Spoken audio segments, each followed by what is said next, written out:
Hello বন্ধুরা, good morning. আমি সঙ্গীতা। আমার নতুন আর একটা ব্লগে তোমাদেরকে অনেক অনেক ওয়েলকাম আর ভালোবাসা। কেমন আছো তোমরা সবাই? আশা করছি ভালো আছো আর সুস্থ আছো। আমরাও না বেশ ভালো আছি।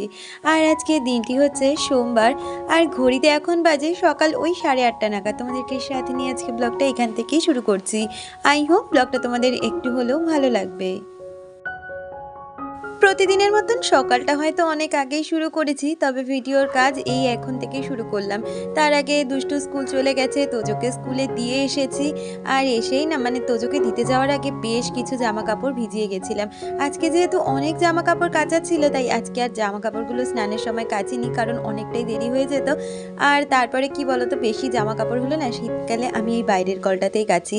বেশ সুন্দর রোদ পড়ে, আর সঙ্গে সঙ্গে কেচে আমি কিন্তু মেলেও দিয়ে আসতে পারি। আর আজকে হয়তো এত জামা কাপড় পরতো না, কারণ কি জানো তো, কালকে একটা শ্রাদ্ধ বাড়িতে নিমন্ত্রণ ছিল আমাদের সকলের। তো আর আমি কি জানো তো, আমি এরকম শ্রাদ্ধ বাড়িতে গেলে যেই জামা কাপড় পরে আমরা যাই, শুধু আমি বলে নয়, বাড়ির সবাই মিলেই যেগুলো পরে যায় সেগুলো কিন্তু আমি এসেই কেচে দেওয়ার চেষ্টা করি। কালকে যেহেতু খেয়ে দিয়ে আসতে বিকাল হয়ে গেছে, তাই আমি ঠিক করে রেখেছিলাম জামা কাপড়গুলো এক জায়গায় গুছিয়ে রাখবো, আর সেগুলো আজকে সকালে কেচে তারপরে কিন্তু এগুলো আলমারিতে তুলবো। আলমারিতে কিন্তু আমি এরকম এঁঠো কাটা জামা কাপড় খুব সহজে তুলি না। আর তাছাড়া কি বলতো, বিশেষ করে এই শ্রাদ্ধ বাড়িটা আমি ভীষণভাবে মানি। এমনি আগে আমি খেতাম না, তবে হাজব্যান্ড বললো খাওয়া যায়, তার কিছু ট্রিক্স থাকে, সেটা অ্যাপ্লাই করলে কিন্তু খাওয়া যায়। তো যাই হোক, আর কি বলতো, পাড়ারই একজন যেহেতু সামনাসামনি মারা গেছে, তো তাদের ক্ষেত্রে না গেলেও নয়, তাই জন্যই যেতে হয়েছিল সবাইকে। আর এই যে আমি এই শাড়ি ঠাড়ি পরে গেছিলাম, যার জন্য সমস্ত কিছু এদিকে ধুয়ে মেলে দিচ্ছি। আসলে কি বলতো, আমি একজন মানুষ, আমি যেরকম সংসারকে গুছিয়ে গাছিয়ে পরিষ্কার পরিচ্ছন্ন রাখতে পছন্দ করি, সেমনি কিন্তু সংসারের মঙ্গলের জন্য অনেক নিয়ম ফলো করি। অনেক ছোট ছোট নিয়ম ফলো করলে কিন্তু আমাদের সংসারের আয় উন্নতি মঙ্গল সব দিকেই বজায় থাকবে। আর সব কিছু ঘিরেই তো আমাদের একটা সুস্থ স্বাভাবিক সংসার চালিয়ে যেতে পারবো, আর আমরা সবাই মিলে ভালোও থাকতে পারবো। তাই জন্য আমি কিন্তু অনেক নিয়মকানুন মানি, যেগুলো আমি বিয়ের আগে হয়তো জানতাম না। বিয়ের অনেক পরে আমার শাশুড়ি মাও যেহেতু অসুস্থ ছিলেন, সেও আমাকে সেরকমভাবে বলে উঠতে পারিনি। তবে এখনকার সোশ্যাল মিডিয়ার যুগে অনেক কিছুই জানতে পারি। আর তাছাড়া নিজের একটু চেষ্টা থাকলে কিন্তু অনেক কিছুই জানা যায়, আর সবার থেকে শেখাও যায়। তো যাই হোক, কথা বলতে বলতে ওইদিকে কিন্তু এক গামলার ওপর জামা কাপড় আজকে কেচেছি, সেগুলো মেলে দিয়ে এখন সোজা চলে এসেছি ঘরে। সকালবেলা যাওয়ার আগে কোনো কাজই সেরকমভাবে করে যেতে পারিনি। সকালে আজকে স্নান করার পরে এত ঠান্ডা লাগছিল, চুপটি করে শুধু বসেই ছিলাম। আজকে চাটাও বলতে পারো হাজব্যান্ডই করে খাইয়েছে। আর এসেই তো একের পর এক কাজগুলো করে নিচ্ছি। এদিকে দেখো, বিছানা তুলতে চলে এসেছি। আগে কম্বলগুলোকে পাট করে নিই, তার আগে মশারি খুলে দিয়েছি, জানলাও খুলে দিয়েছি। আর তারপরে কম্বলগুলো ভাঁজ করে বিছানাটাকেও ভালো করে পরিষ্কার করে নেব। আমাকে বনিতা কমেন্ট করেছে, বনিতা লিখেছে লাইক দিয়ে পাশে থাকলাম, পুরো ব্লগটা রান্নাবান্নাগুলো খুব সুন্দর হয়েছে। দিভাই থ্যাংক ইউ বনিতা, এইভাবে আমার পাশে থেকো। আর মিতালি দি আমাকে কমেন্ট করেছে, মিতালি দি লিখেছে খুব ভালো লাগলো ভিডিওটা, শীতকালে এইরকম রান্না হলে কি আর চাই, দুপুরের খাবার জমে যাবে ভালোই। হ্যাঁ গো দিদি, একদমই ঠিক কথা। ভালো থেকো, ভালোবাসা নিও, তুমিও খুব ভালো থেকো আর ভালোবাসা নিও। আর শীতকাল মানেই তো আমাদের ঘরে এত জামা কাপড়, সাথে বিছানাটাও কিন্তু ভরেই থাকে এরকম কম্বলে। আর জানো তো, ধীরে ধীরে আমাদের এদিকে কিন্তু আস্তে আস্তে জাঁকিয়ে শীত পড়েই গেছে। যেরকম আজকে সকাল থেকে আমার বেশ খানিক শীত লাগছিল, ওই যে এখন যে কাজ করছি, শুধু শীতটা একটু কম লাগছে বলে। জানে, তোরজোকে স্কুলে দিয়ে আসার আগ পর্যন্ত আমার এত ঠান্ডা লেগেছে, এমনকি ওকে দিয়ে আসতে গিয়ে ওকে জানা আমি সোয়েটার পরেছি, তার থেকে আমি 3-4টে সোয়েটার পরেছি। আর আমি জানো তো একটু শীত কাতুরে, সেই জন্য শীতটাকে আমার ভীষণ ভয় লাগে। তুমি গরমের দিনে আমাকে এসি ছাড়া থাকতে দাও, আমি কিন্তু ফ্যান অফ করে গরমেই শুয়ে থাকতে পারবো বা কাজবাজ করতে পারবো। কিন্তু কি জানো তো, আমি শীত একদম সহ্য করতে পারি না। যদিও বা এখন ওই এসিটা আসার পর থেকে অনেক অভ্যেসই খারাপ করে ফেলেছি, এসি ছাড়া রাত্রিবেলা ঘুমোতেই পারি না। তবুও আমি যতটা না গরম সহ্য করতে পারবো, ততটা আমি শীত সহ্য করতে পারবো না। তো যাই হোক, ওইদিকে বিছানাটা পরিষ্কার করে চলে এসেছি সোজা শ্বশুরমশাইয়ের ঘরটা পরিষ্কার করে নিতে।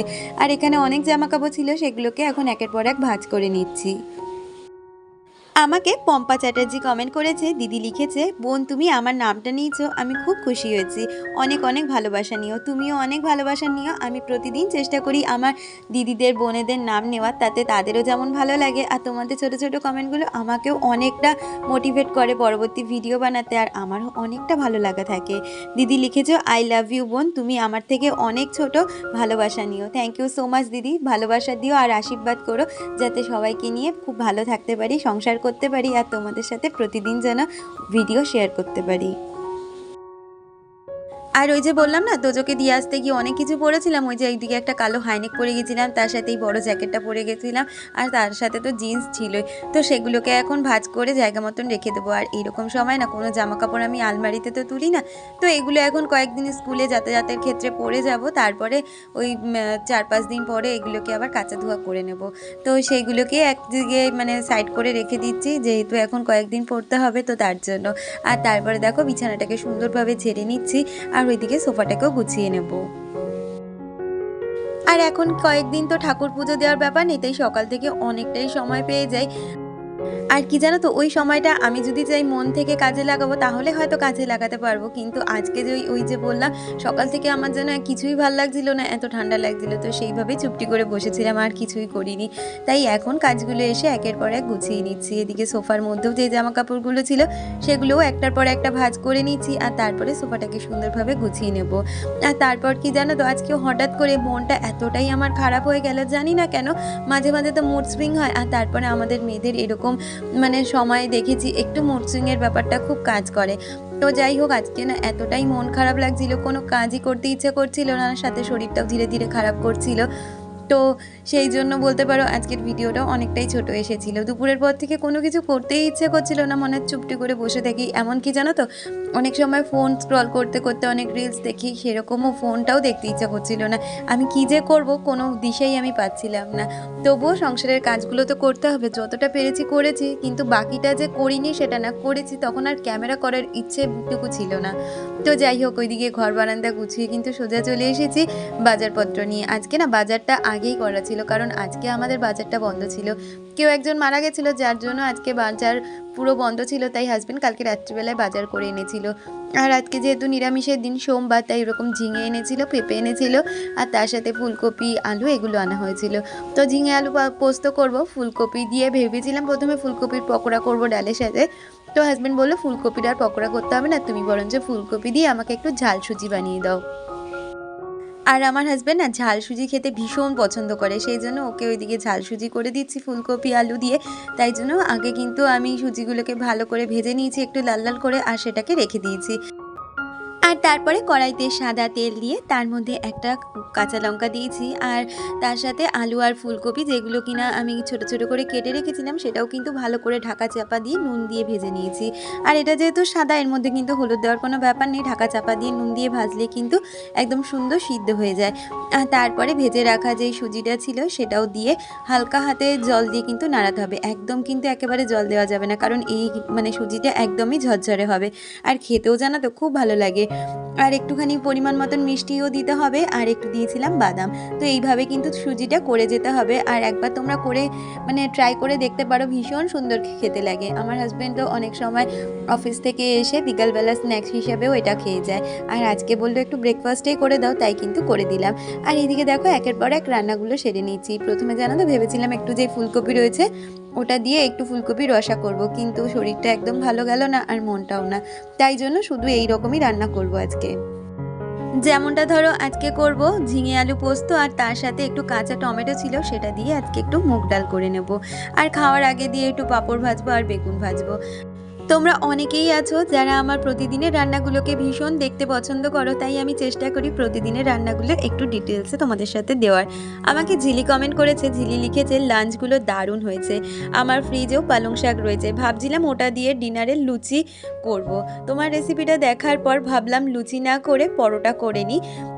করে নিই, এই খাবারটা বেশ ভালো হবে খেতে।